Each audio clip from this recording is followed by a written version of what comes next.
Olá, meus amigos e minhas amigas. Sejam bem-vindos e bem-vinda ao estudo do livro Opinião Espírita. Comigo, André Luiz Querini Vilar. Vai ao ar pela TV A Caminho da Luz e pelo Centro Espírita Perdão, Amor e Caridade. E é apresentado por mim e tem em você o querido amigo, a querida amiga que me acompanham semanalmente. Que bom estarmos juntos. O livro é composto por 60 capítulos e hoje estamos iniciando o capítulo 55. É um sentimento de dever cumprido, é um sentimento de amor mesmo pela causa, pela literatura de Chico Xavier. Gratidão a Emmanuel e a André Luiz que se utilizaram de Chico e de Valdo Vieira para nos trazer esta obra. Páginas que eram recebidas nas sessões públicas da Comunhão Espírita Cristã em Uberaba, na rua Professor Eurípides Barçanufo. Imagina aquelas noites encantadoras, de um lado Chico Xavier trabalhando e naquela altura Valdo Vieira, jovem ainda, promissor, que depois tomou outros caminhos. E hoje nós vamos falar um pouquinho sobre o passe, é o tema proposto por André Luiz. E aqui nós vamos ver que ele utilizou como tema base o Evangelho segundo o Espiritismo, capítulo 26, o item é o 7. Recorrendo ao Evangelho, o capítulo 26 é dar de graça o que de graça receber. Este é um capítulo que todo ele, Allan Kardec utiliza o entendimento de que precisamos, seja com a mediunidade, seja com a oratória, seja com a escrita, seja com as ferramentas que nós temos em nossas mãos, é importantíssimo que nós façamos gratuitamente, que nós façamos com amor, que nós façamos com benignação, renúncia, sentimentos positivos, e não com aquele sentimento do que eu vou ganhar economicamente, fazendo uma palestra, aplicando um passe, sendo médium na casa espírita, não coadunam com a proposta do codificador. E o item 7º, tanto o 7, o 8 e o 9, e também o 10, é sobre mediunidade gratuita. Eu vou ler apenas o item 7º, que é o item proposto por André Luiz, mas eu convido a todos a lerem também o item 8, 9 e 10, acerca da mediunidade gratuita. Cada item é composto por um único parágrafo. Por um único parágrafo, cada um deles. E aqui é um tratado da seriedade que a mediunidade precisa. Lembrando que um livro anterior na codificação kardeciana, um livro antes do Evangelho, é o livro dos médiuns. E lá Kardec é incisivo, é enfático em nos dizer que a mediunidade precisa ser levada adiante com seriedade, mas também com gratuidade. Olha o que ele nos fala no item 6º. Os médiuns modernos, pois os apóstolos também tinham mediunidade, receberam igualmente de Deus um dom gratuito, que é o de serem intérpretes dos Espíritos, para instruírem os homens, para lhes ensinarem o caminho do bem e levá-los à fé, e não para lhes venderem palavras que não lhes pertencem, pois que não se originam nas suas ideias, nem nas suas pesquisas, nem em qualquer outra espécie de seu trabalho pessoal. Deus deseja que a luz atinja a todos, e não que o mais pobre seja deserdado e possa dizer: não tenho fé porque não pude pagar, não tive a consolação de receber o estímulo e o testemunho de afeição daqueles por quem choro, pois sou pobre. Eis porque a mediunidade não é um privilégio e se encontra por toda parte. Fazê-la pagar seria, portanto, desviá-la de sua finalidade providencial. Extraordinário texto ou frase de Allan Kardec. associando que a mediunidade não é moderna apenas, que os apóstolos já eram médiuns, e eu ainda recuo antes do tempo apostolar, quando vemos os sacerdotes do Egito, da Índia, da Babilônia, os caldeus, e assim por diante, a mediunidade sempre esteve presente na vida da população, só que não tínhamos informações. E até poucos séculos atrás, até o presente, nós vemos que quem diz assim, eu vejo os espíritos, é coisa de doido. Eu ouço os espíritos, é coisa de doido. Eu sinto a minha mãe que já partiu, eu sinto a minha avó que já partiu, eu sinto um primo que já partiu. Olha, isso não é coisa boa, não. Aí nós vamos para o sacerdote católico, não tem preparo nenhum, diz que não é uma coisa boa. Nós vamos para o pastor, diz que não é coisa boa também. Então, não é que o espiritismo é a melhor religião, em absoluto, toda religião é boa.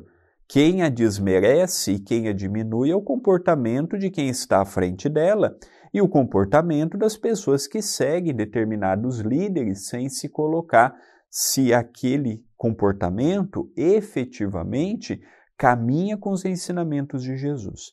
Mas a mediunidade, fato é que a mediunidade, ela sempre caminhou conosco. Ela sempre esteve ao nosso lado, em todos os momentos da humanidade. Em todos os momentos nós tivemos grandes médiuns. No passado, a sua grande maioria, médiuns homens, pelo machismo da época. Mas as mulheres também sempre muito dotadas de extraordinárias mediunidades, como, por exemplo, uma médium de Delfos era considerada pitonisa, porque a palavra mediunidade foi criada por Allan Kardec, não havia palavra mediunidade, pitons e pitonisas era o que se atribuía à mediunidade no passado. Nós vamos ver que num templo de Delfos, Sócrates ia conversar com uma pitonisa, uma extraordinária médium que havia naquela altura. O próprio Sócrates era médium, quando dizia, eu converso com o meu daimon. Daimon se derivou mais adiante a palavra que nós conhecemos hoje como demônio.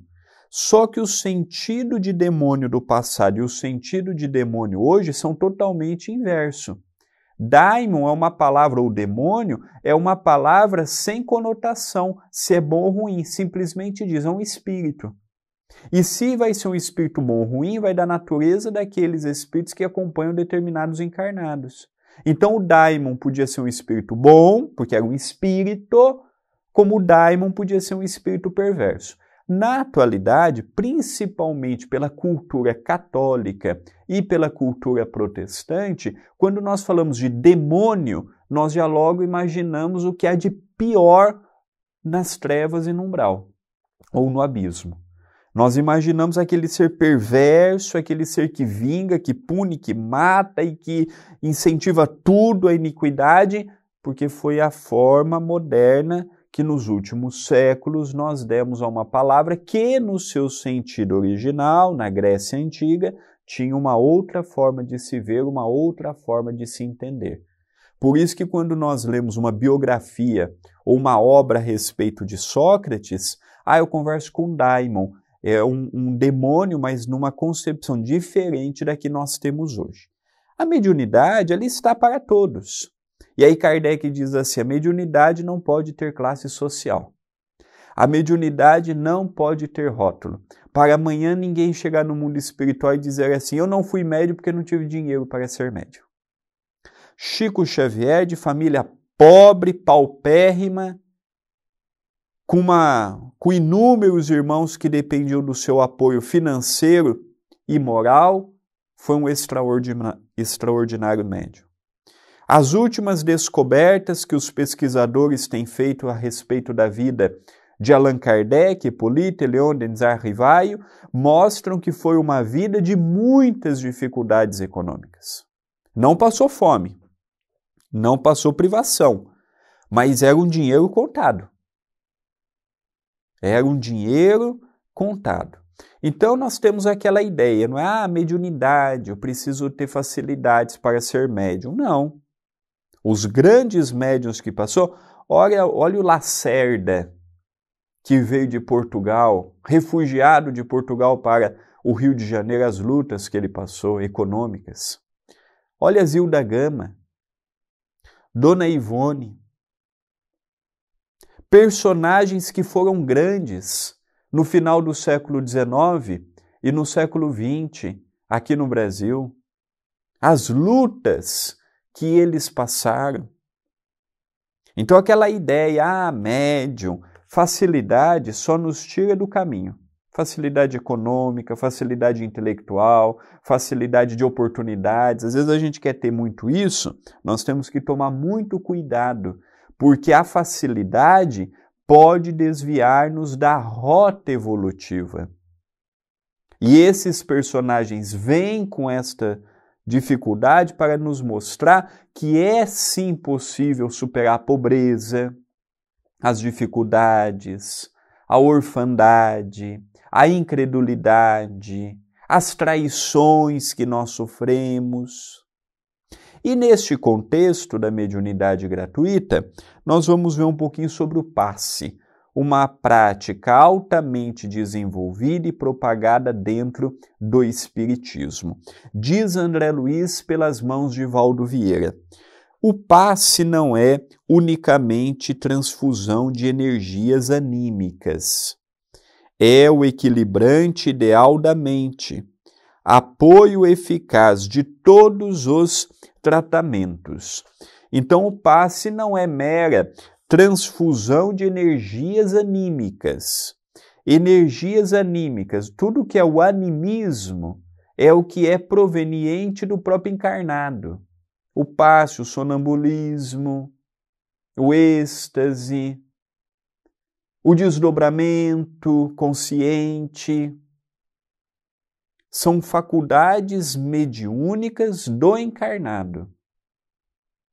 Só que aqui ele nos fala que o passe é mais e vai além de simplesmente impor as mãos por 2, 3 minutos na cabeça de uma pessoa que senta na nossa cadeira na sala de passe. É mais do que isto. É mais do que simplesmente eu me colocar a trabalho do Senhor. Complementa André Luiz dizendo, é o equilibrante ideal da mente, apoio eficaz de todos os tratamentos. O passe, e agora aos domingos nós temos o tratamento nas macas, que só no último domingo tínhamos pessoas de 6 cidades da região, fora Itapira. Região e cidades mais longes, como Águas da Prata, por exemplo, Minas Gerais, sul de Minas. Então nós percebemos o quê? Que o passe e esse tratamento com as macas que nós realizamos sob a orientação do Dr. Adroaldo Modesto Gil, benfeitor espiritual do CEPAC, nos mostra claramente o que André Luiz nos disse aqui. Não substitui nenhum tratamento psicológico, psiquiátrico. É a primeira coisa que nós já falamos para quem vai tomar o passe e para quem vai passar pelas macas. Se está tomando remédio, continue, somente o médico pode tirar. Se você está fazendo um tratamento psicológico, continue, somente o psicólogo pode te dar permissão para parar a sessão. Se você está fazendo um acompanhamento de qualquer ordem, siga. Ali é um complemento. Ali é um auxílio a mais. E realmente temos visto, estou falando agora por mim.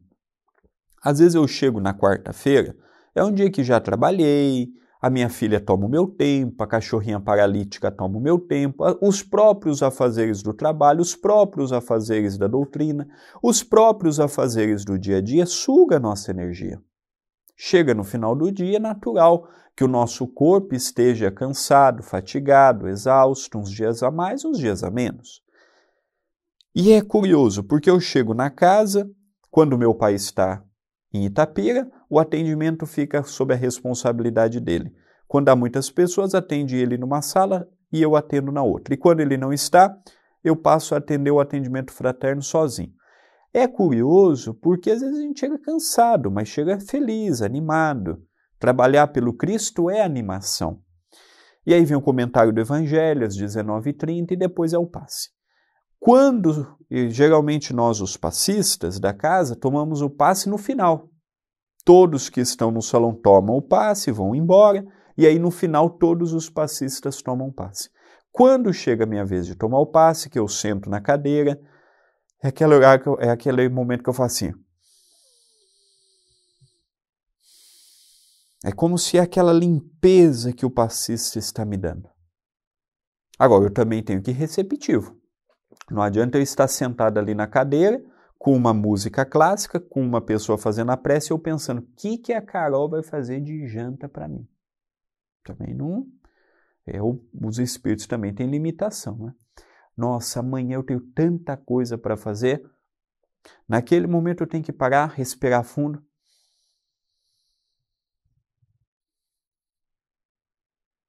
E deixar todos os meus problemas de lado. Minhas dores, minhas necessidades, minhas preocupações. Ali eu tenho que ter alguns minutos para mim, para que a espiritualidade possa chegar até cada um de nós. Continua André Luiz. Desânimo e tristeza, tanto quanto insatisfação e revolta, são síndromes da alma, estabelecendo distonias e favorecendo moléstias do corpo. Desânimo e tristeza. Nós nunca tivemos tantos depressivos, ansiosos, bipolares e um monte mais de coisa aí que a psicologia e a psiquiatria têm estudado como na atualidade. Em 1940, na década de 1940, o nosso querido Chico Xavier disse, pela sua faculdade mediúnica, as portas das reencarnações estão escancaradas. Virão corsários, incendiários, suicidas, deprimidos, alcoólatras, desviados do sexo e todos mais comprometimentos, como uma forma de última oportunidade. E aqueles que não atingirem minimamente o arrependimento de suas faltas e tentar minimamente edificar o bem, infelizmente o planeta Terra não serão para eles. Então hoje nós estamos aí nos deparando com essa realidade. Hoje é difícil a família que não tem um alcoólatra. Hoje é difícil a família que não tem um drogadita. Hoje é difícil a família que não tem um depressivo. Hoje é difícil a família que não tem os seus problemas dessa ordem, de desemprego. Hoje nós temos aí uma situação muito complicada, como também nunca tivemos, pelo menos registrado, 8 bilhões de encarnados. 8 bilhões de encarnados. Então, a espiritualidade faz o que pode. Mas aqui, nesta dimensão, não é brincadeira. Então, o que André Luiz nos orienta? Desânimo, tristeza. Estou desanimado do casamento, desanimado do trabalho, desanimado da vida. Eu estou abrindo uma porta ao suicídio. Porque o desânimo é uma doença silenciosa. É uma doença do espírito. Não é uma doença igual uma enxaqueca, um câncer, uma diabetes, que eu percebo que eu tenho e medico. Não tem medicação para o desânimo. Eu tenho que lutar comigo. Eu preciso encontrar a motivação para seguir minha caminhada. Porque daqui a pouco eu estou prostrado numa cama. Daqui a pouco eu quero ficar num lugar só escuro, sem ter contato com nenhuma pessoa. Então o desânimo, ele é algo perigosíssimo, que tem arrebatado muitos bons companheiros e companheiras a perderem verdadeiras pedras preciosas pelo desânimo. Quando não é pelo desânimo, é a parceira do desânimo, a tristeza. Estou triste com meu marido. Estou triste com meu filho. Estou triste com Deus. Olha, a minha tristeza com nenhum desses vai mudar nada. Eu posso estar triste com meio mundo, mas o que a minha tristeza vai gerar? Vai gerar um sentimento de modificação? Dificilmente. Vai gerar certeza de transformação? Dificilmente. Então é sacudir a poeira e continuar a nossa caminhada. Continua André Luiz. Se há saúde, esses estados de espírito patrocinam desastres orgânicos. Na doença, equivalem a fatores predisponentes da desencarnação prematura. Então, desânimo e tristeza, para quem tem uma saúde boa, gera distúrbios orgânicos. E para quem tem uma saúde já fragilizada, é um suicídio inconsciente. Aqui eu não saberia dizer se entra como um suicídio inconsciente ou consciente. Porque enquanto eu não tinha informação, era inconsciência. Mas agora nós temos. André Luiz, desde 1943, quando passou a obra para o Chico Nosso Lar, e foi publicado em 1944, já nos dizia a respeito desta temática. Quantas dores nós não temos pelo desequilíbrio da nossa mente? Quantas dores nós não temos? Dores físicas agora. Enxaqueca, nós vemos a úlcera, a gastrite nervosa. É o nervo, os nervos, não o nervo do corpo, mas é o nosso estado nervoso, causando dificuldades. Certa feita, já tem anos isso, eu vi uma pesquisa, um tratado dos Estados Unidos, que falava sobre as células cancerígenas. E nesse estudo apontava que são células que todos nós possuímos no nosso corpo, mas que nem todos eram ativadas. Quantas pessoas não passam pela dificuldade do câncer por falta de perdoar, por falta de amar, por falta de superar um desafio? Nem tudo é passado, é karma. É uma colheita do passado. Eu estou expiando o passado. Não, tem coisas que estão vinculadas ao presente. Diz André Luiz, mas não é só isso. Em todo desequilíbrio mental, as forças negativas entram mais facilmente em ação, instalando processos obsessivos de duração indeterminada.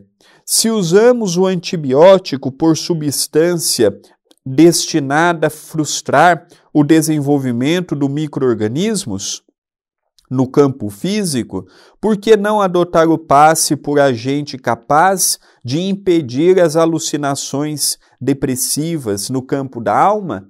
Olha a pergunta interessante de André Luiz, não é? Se usamos o antibiótico, se o depressivo utiliza um antidepressivo, se a mulher que não deseja, se o casal que não deseja ainda a gravidez, a mulher toma um anticoncepcional, se nós temos hoje vários métodos para prevenir uma doença, para prevenir uma dor, para prevenir uma gravidez, por que não tomar o passe para prevenirmos também o desânimo?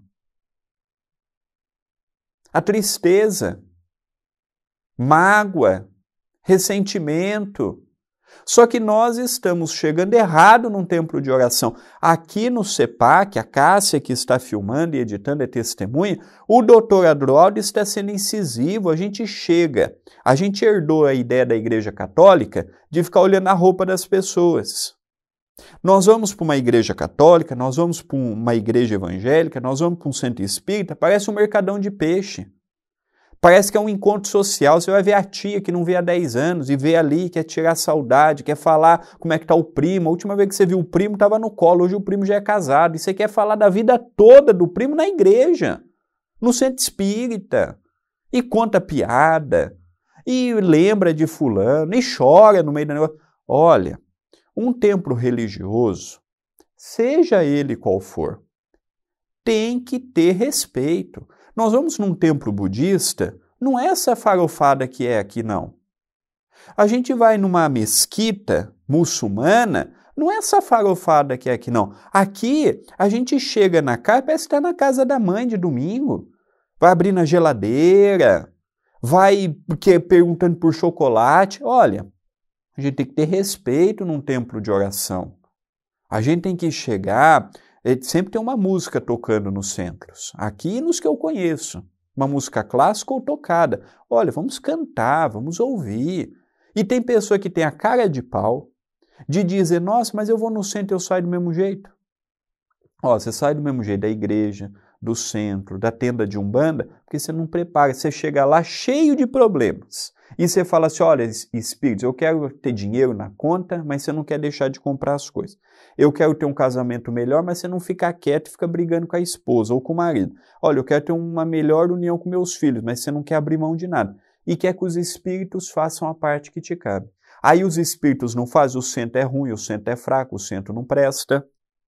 Então nós temos que tomar cuidado. Chegar num templo de oração, eu posso estar com 1000 problemas. Ali é o meu momento de orar. Ali é o meu momento de eu elevar meu pensamento. É igual um celular. Para os amigos de Portugal, o telemóvel. Quando acaba a bateria, adianta eu pôr a mão nele e falar assim, Senhor, carrega. Vai. Não vai. Eu preciso pegar e pôr na tomada. Nós, no templo de oração, temos que ver o templo de oração como nosso carregador. Lá é o momento da gente chorar, lá é o momento da gente se emocionar, lá é o momento da gente se conectar com aqueles que já morreram, desencarnaram. Ali é o momento para a gente se unir ao nosso anjo da guarda. Agora, eu chego ali, não sei nem o que eu estou fazendo ali. Durmo, tem gente que dorme no meio da palestra. Tem gente que dorme no meio da homilia. Tem gente que dorme no meio da preleção. Para que vai? E tem uns cara de pau que diz assim, olha, dorme no meio da palestra é uma coisa boa, porque está trabalhando do outro lado. Eu nunca vi isso. Se os espíritos precisar de você, na hora que você estiver dormindo à noite, ou quem inverte o dia pela noite, na hora que você estiver dormindo, eles vão utilizar você. Na hora da palestra pública, é a hora que você tem para ser esclarecido. E não para você dormir. Então a gente tem que pensar. Depois a nossa vida não vai para frente, a culpa é de Deus. Deus não me ajuda, Deus não me ama, Deus não quer a minha felicidade. Olha, Deus quer, mas você quer a tua felicidade? E se quisesse, se você quisesse a sua felicidade, será que você faria o que você faz? Então vamos pensar um pouquinho. Continua André Luiz.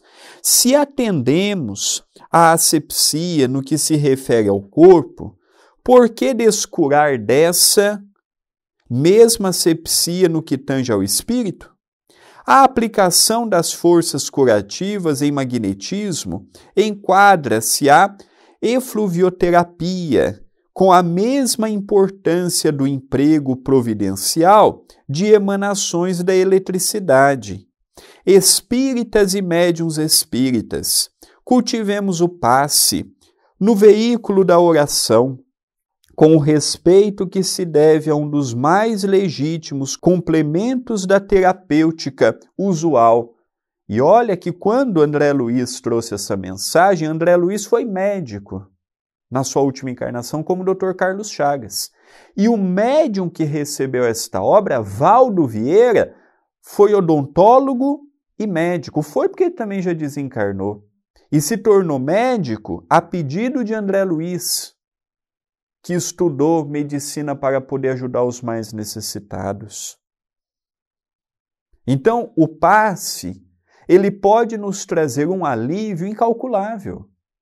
Uma paz incalculável, mas eu tenho que fazer o meu procedimento. É igual quando eu vou tirar sangue, então eu fico horas sem comer, diminuo a água, um monte de coisa. Para um tratamento ser eficaz, eu não posso fazer a moda da casa. Porque tem muito disso no espiritismo também, não é a moda da casa. Eu tenho que fazer conforme a espiritualidade nos orienta, para que tenhamos efetivamente um melhor resultado daquilo que nos propomos, daquilo que nos encoraja a seguir a caminhada. E encerra André Luiz dizendo, certamente os abusos da hipnose, responsáveis por leviandades lamentáveis e por truanices de salão, em nome da ciência, são perturbações novas no mundo, mas o passe na dignidade da prece foi sempre auxílio divino às necessidades humanas. Basta lembrar que o Evangelho apresenta Jesus, aos pés dos sofredores, impondo as mãos.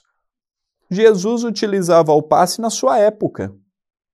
Os endemoniados. O que é os endemoniados? Os obsessivos. Os obsessos. E uma das formas que Jesus auxiliava aquela população sofredora e obsidiada era colocando as mãos e fazendo uma prece. O filho lunático, a epilepsia que nós conhecemos hoje, Jesus toca naquela criança, naquele jovem, ele fica curado dos espíritos malfeitores pelo passe. O passe é uma técnica que remonta à antiguidade. Ah, foi Jesus então que inventou o passe? Não. Isso aí nós temos aí de épocas imemoriais. O magnetismo, a troca de energia são de épocas que remontam o nosso passado. Nós vamos encerrando o capítulo de hoje, em que eu agradeço a TV A Caminho da Luz e o Centro Espírita Perdão, Amor e Caridade. Um estudo muito simples, apresentado por mim, ainda cheio de mazelas e de dificuldades, mas um programa feito com muito amor, com muito carinho, visando você que me acompanha deste outro lado. Tenhamos uma semana de muita paz e até o nosso próximo encontro.